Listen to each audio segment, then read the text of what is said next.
Late summer, 55 before our era. The air is thick and heavy inside the great longhouse of the Eberones. Rain drums a relentless, mournful rhythm on the thatched roof of the oppidum, a hill fort carved from the dark heart of the Arduena forest. Inside, the only light comes from a central fire pit, its flames reaching like desperate fingers toward the smoke-blackened rafters. The air tastes of wet wool, sour ale, and something metallic and sharp, the lingering scent of fear. Around the fire sit the chieftains and warriors of the tribe. Their faces, illuminated in the flickering orange glow, are grim masks of hardened leather and bristling beards. Their hands, scarred from 100 skirmishes, rest on the hilts of longswords and the shafts of spears. They are listening to Cativolcus, their aging king, his voice a low growl, frayed with anger and exhaustion. They have just suffered a defeat.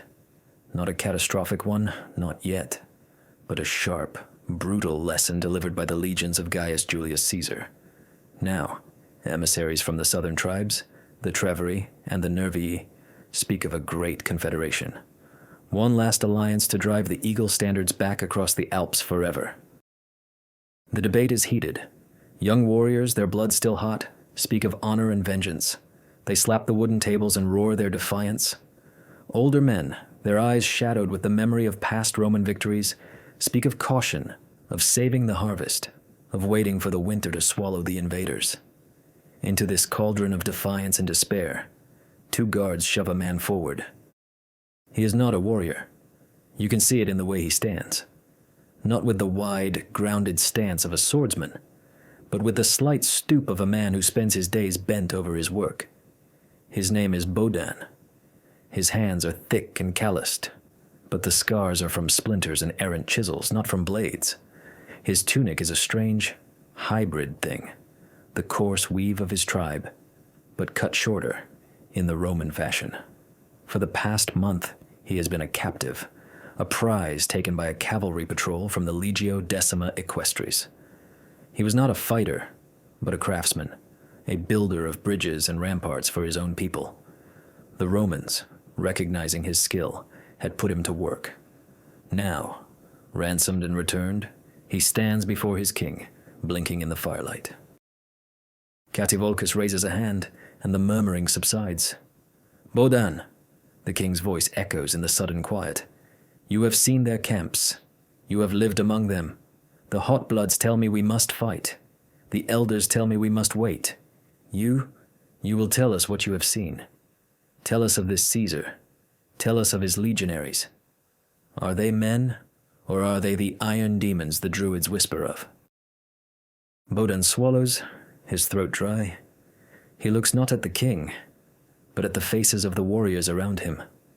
He sees the fire in their eyes, the same fire he once felt. He remembers the pride he had in building the great wooden wall of their oppidum, a task that took 2 seasons. "They are men," Bodan begins, his voice raspy, unfamiliar even to himself. "They bleed, they tire, they curse the rain, just as we do." A few warriors nod, a murmur of validation rippling through the hall. He is one of them. He understands. But Bodan hesitates, gathering his thoughts, trying to find the words for something he barely understands himself. "They are not like us. We are the forest, 1,000-strong trees, each one mighty, each one growing to its own strength. They are the axe, 100 axes, swung by a single will, falling in a rhythm that does not stop. Not for the sun, not for the rain, not for the river." He pauses, his gaze sweeping over the council. "I was not in their battle lines. They put me to work in their forest, and what I saw there, what they did to the trees, to the earth, to the river itself, that should frighten you more than any line of their short swords." A thick, wary silence descended upon the longhouse, broken only by the crackle of the fire and the drumming rain. The warriors leaned forward, their initial bravado replaced by a tense curiosity. What could be more frightening than a wall of shields and 1,000 short swords? Bodan drew a breath, the memory still vivid, still overwhelming.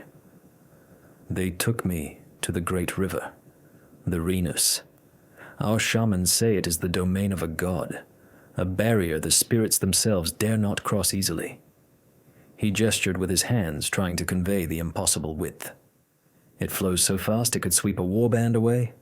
The ground on its banks is soft mud and stone. To build a bridge there, it would take us years.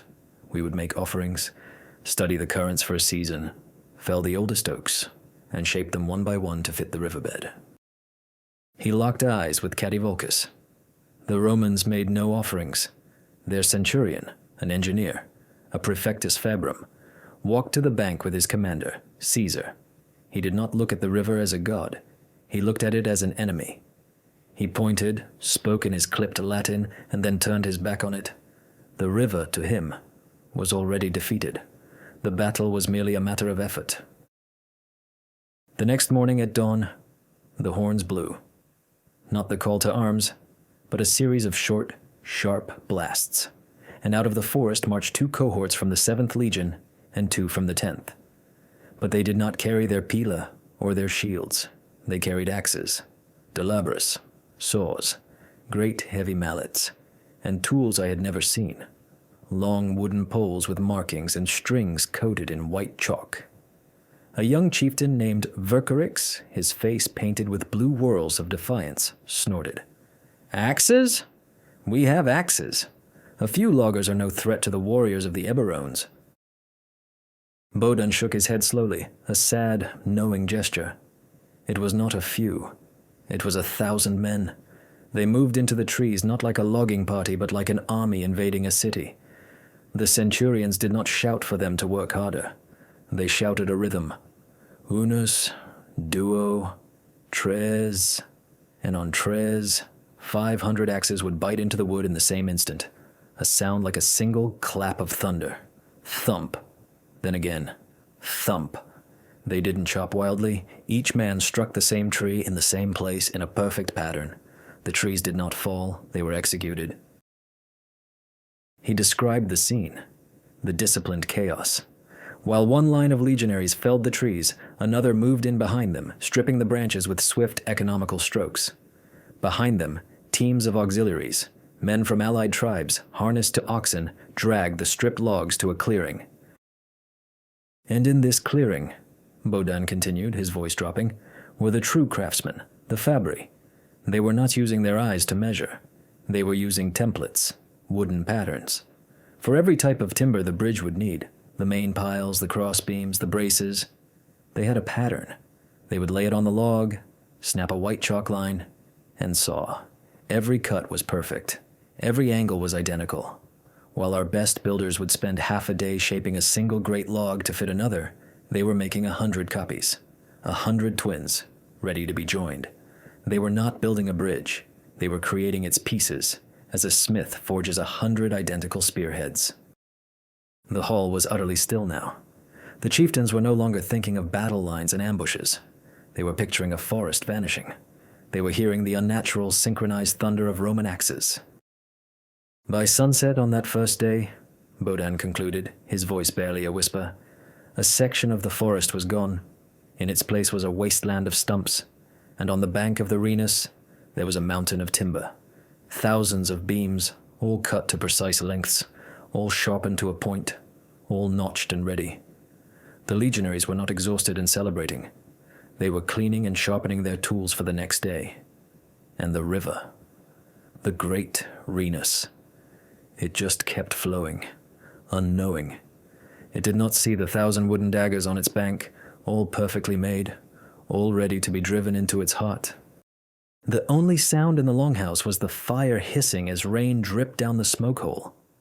The chieftains stared at Bodan, their minds struggling to process the image of a forest being dismantled like a child's toy. It was Vercorix, the young, defiant one, who finally broke the spell. His voice was lower now, stripped of its earlier arrogance. "Wood is wood," he said, trying to anchor himself to a simple truth. "A pile of timbers on a riverbank is not a bridge. The Rhenus has a current that can tear the roots from an oak. It would sweep their perfect little logs away like twigs. How did they put them in the water?" Bodan gave a slow, weary nod. He had asked himself the same question watching from the guarded work camp. On the second day, he replied, they went to war with the river itself. They did not try to gentle it. They did not try to divert it. They attacked it, head on. He described how massive rafts, rates, had been assembled. They weren't elegant boats, but crude, powerful platforms of logs lashed together, large enough to hold 30 men and a mountain of equipment. These were poled and dragged by ropes into the churning current, held in place by immense anchor stones dropped upstream. Each raft was a floating island of industry in the hostile water. And on each raft, Bodan's voice became hushed as if describing a forbidden ritual, was a machine. A wooden tower, taller than 2 men, with a system of pulleys and ropes. At the top, a great iron-bound log, or sometimes a carved stone, was suspended. A fistuka, they called it. The ram. It hung there, like a patient predator. The warriors in the longhouse could picture it. They understood towers and ropes, but what came next defied the natural order of things. A team of legionaries would wrestle one of the sharpened 40-foot piles into position, guiding its point into the riverbed. The water fought them, trying to rip the timber from their grasp. But then the centurion would bark an order. 20 men would grab the main rope. He didn't shout encouragement, he chanted a beat. Tola! And they would haul, the ram rising slowly into the air. He would wait a moment, his eyes on the pile, ensuring it was true. Then, Mitte! And they would release the rope. Bodan slammed his fist onto the dirt floor. Thud. That was the sound. First a deep, sickening crunch as the sharpened oak pile bit into the gravel of the riverbed. Then the ram would strike the top of the pile. Not a sound of wood on wood. It was a sound like the world cracking open. A bone-shattering boom that echoed from the trees. Water and mud would fly into the air. The whole raft would shudder, and the pile would be driven a full foot deeper into the earth. He paused, letting them absorb the violence of the act. Again. Tol! Mita! The ram would rise. The ram would fall. A rhythm of pure, relentless force. No man, no beast could deliver such a blow. Only a machine. And they had 10 of them working across the river. He then held up 2 fingers, angled them into a V shape, and pressed them onto the floor. But here is the devil's own genius in it. They did not drive the piles straight down, as any sane man would. They drove them in pairs.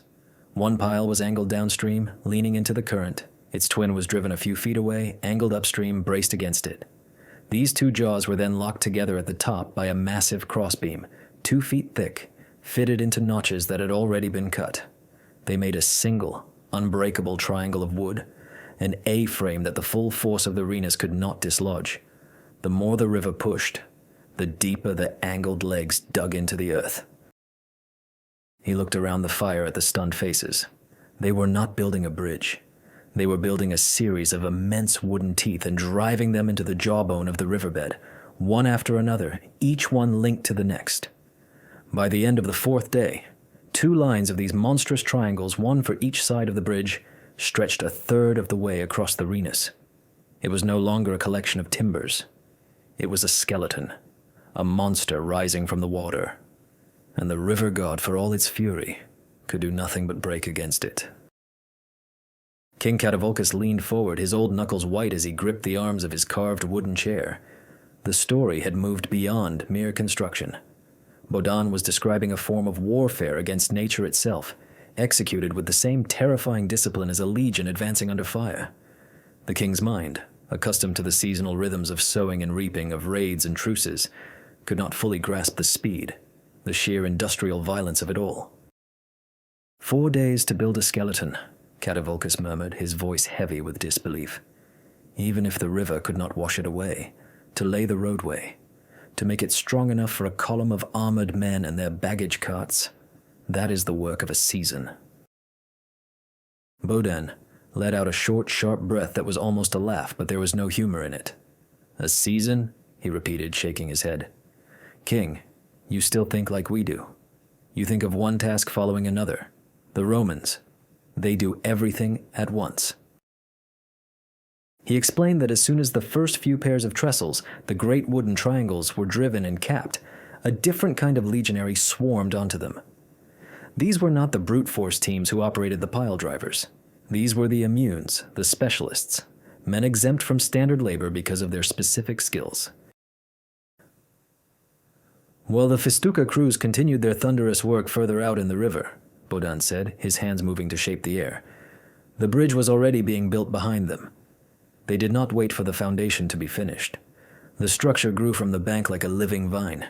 Teams of carpenters, secured by ropes, moved out onto the freshly capped trestles.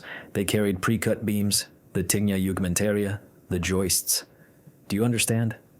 While the piles were being driven at the front, the joists were being laid at the back. Each joist had been cut in the forest to the perfect width.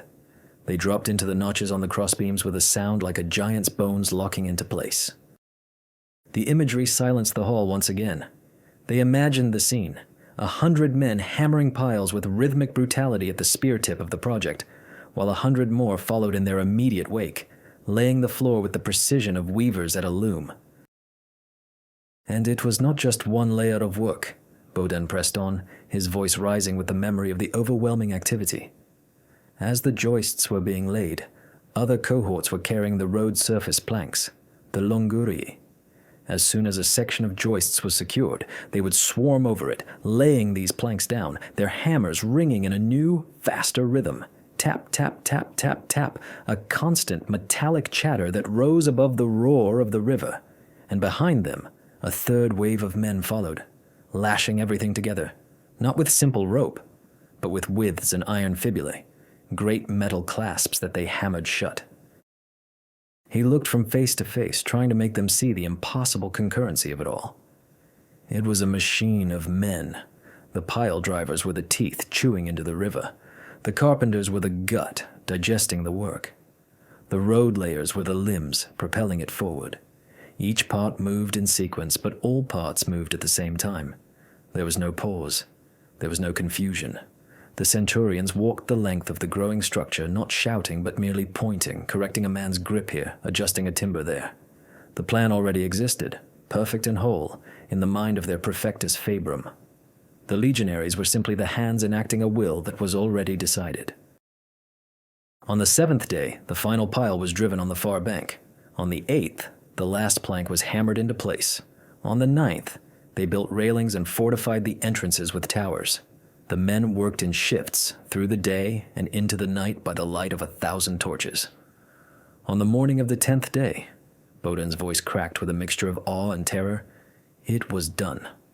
A bridge of wood and iron, 400 paces long, stood across the Rhenus. It did not sag. It did not creak. It looked as if it had grown from the riverbed itself, a part of the landscape.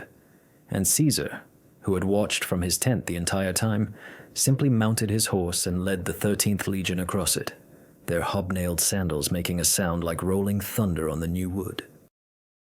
A profound and chilling silence settled over the chieftains of the Eburones.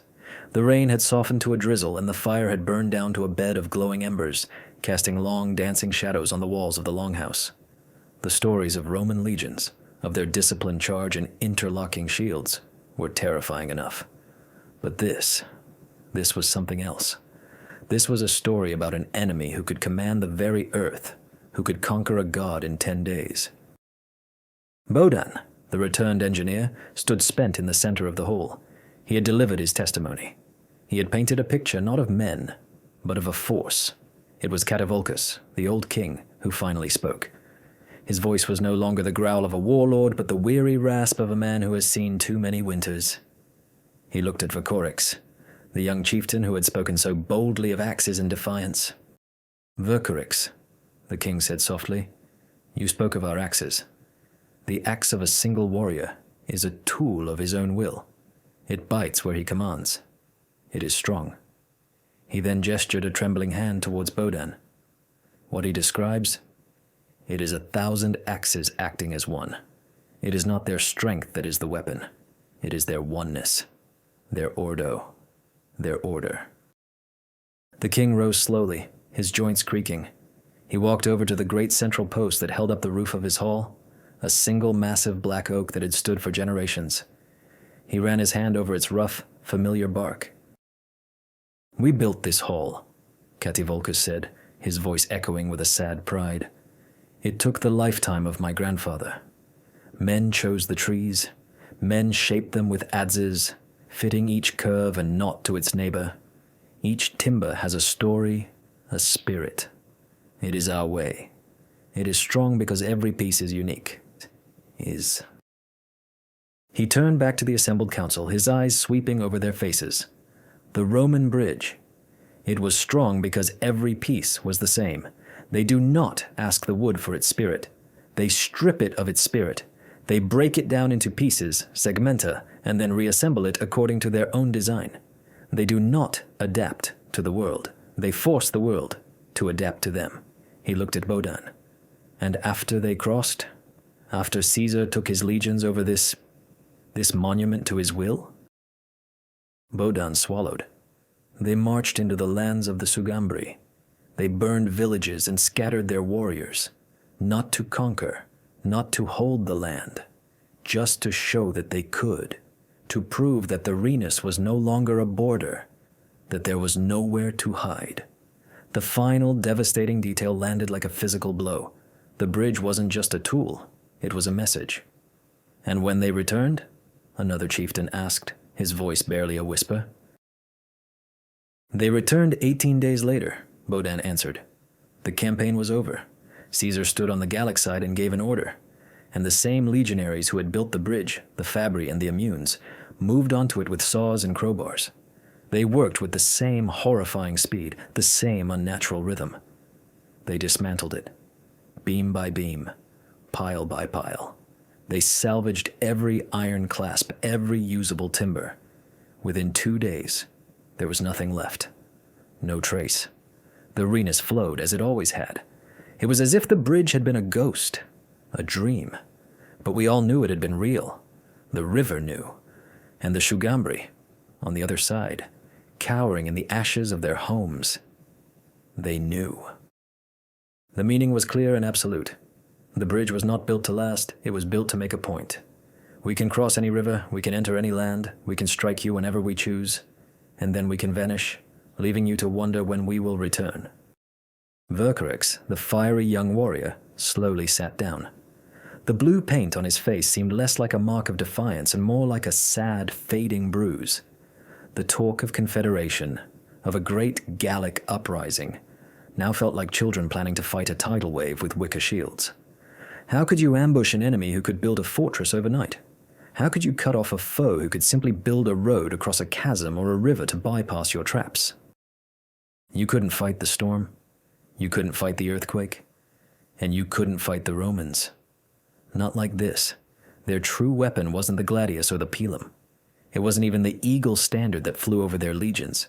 It was the synchronized swing of the axe, the relentless thud of the pile driver, and the unshakable certainty that any obstacle, be it a forest, a mountain, or a god, was simply a problem of engineering. It was the horrifying, organized, and unstoppable power of the Roman will. The will to build, and the will to destroy.